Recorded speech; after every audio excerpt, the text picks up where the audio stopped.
412 militaires sont déployés au 13 février, dont 6000 en Île-de-France.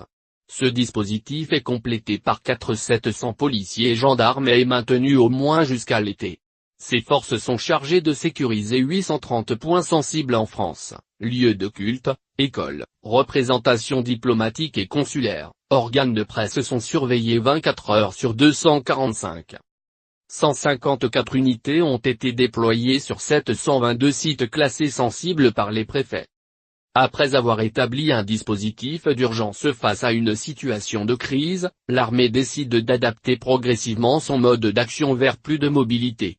Les patrouilles militaires statiques sont remplacées par des patrouilles plus mobiles. L'objectif est de rendre la présence des militaires moins prédictible et de faire diminuer l'effectif militaire par palier, pour le porter à 7500, puis 3000. Le 29 avril, face à l'évolution de la menace terroriste, le président de la République annonce la pérennisation de l'opération antiterroriste intérieure, avec le maintien de la mobilisation de 7000 militaires 6. Après les attentats du 13 novembre 2015, l'effectif de Sentinelle est porté à 10 militaires 7. 500 sont déployés en Île-de-France et 500 en province. Au total, ce sont 50 unités qui ont été mobilisées pour faire face à cette augmentation du nombre de militaires participant à l'opération Sentinelle 8.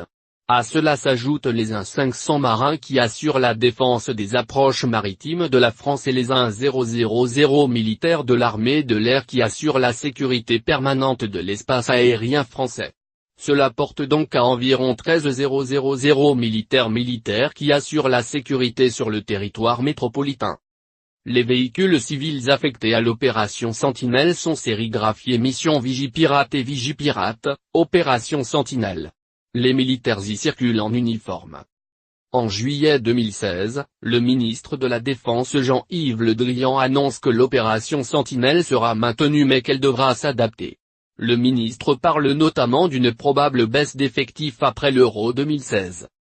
Le rapporteur de la commission d'enquête parlementaire sur les attentats de 2015, le député PS Sébastien Pietrasanta s'interroge. Alors que la contribution des armées au plan Vigipirate s'élevait à un peu moins de 800 soldats à la veille des attaques, elle est passée subitement à 10 000 hommes. 18 mois après, alors que cette contribution n'a pas baissé, votre rapporteur s'interroge sur la valeur ajoutée réelle de cette opération dans la sécurisation du territoire national. Le député Georges Fenech, LR, préconise de diminuer progressivement le volume des effectifs engagés dans l'opération Sentinelle afin, à court terme, de le concentrer sur la seule protection de certains points stratégiques.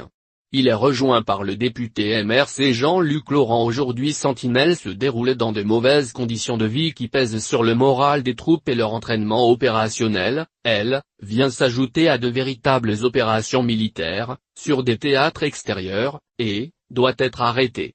Selon la commission, depuis le déploiement de l'opération, les militaires n'ont fait usage qu'à une seule reprise de leur arme de dotation, le 1er janvier 2016 à Valence, en état de légitime défense suite à l'attaque d'un trinôme Sentinelle. D'une manière plus générale, ils ont fait usage de la force à 28 reprises, dont 17 fois en état de légitime défense, 600 prêts de main forte aux forces de l'ordre et 5 pour des interpositions ou flagrants délits. Enfin, si l'on considère l'ensemble des interventions réalisées auprès du public par les militaires depuis le début de l'opération, ils ont constitué un 302 périmètre de sécurité, prêté main forte aux forces de sécurité intérieure à 285 reprises, ont porté 151 fois secours à la population, ont constaté 42 accidents de la circulation, ont fait l'objet de 509 provocations/insultes répertoriées, le nombre d'incidents étant bien supérieur. La baisse des effectifs de l'opération à 7000 hommes est annulée après l'attentat du 14 juillet 2016 à Nice. Selon le ministre de la Défense, la mission de Sentinelle va au contraire s'élargir en étant plus déployée en province et en agissant à la fois sur la sécurisation des frontières, avec les forces de sécurité intérieure, et sur les flux, notamment dans les zones touristiques et au moment des grands événements culturels ou de musique. Pour être moins prévisible et donner plus d'autonomie aux soldats, les patrouilles empruntent par la suite des circuits variés et aléatoires. En février 2017, on dénombrait 7000, pouvant aller jusqu'à 10000, déployés sur tout le territoire de manière homogène. Leur répartition est néanmoins adaptée aux périodes à risque au cours de l'année.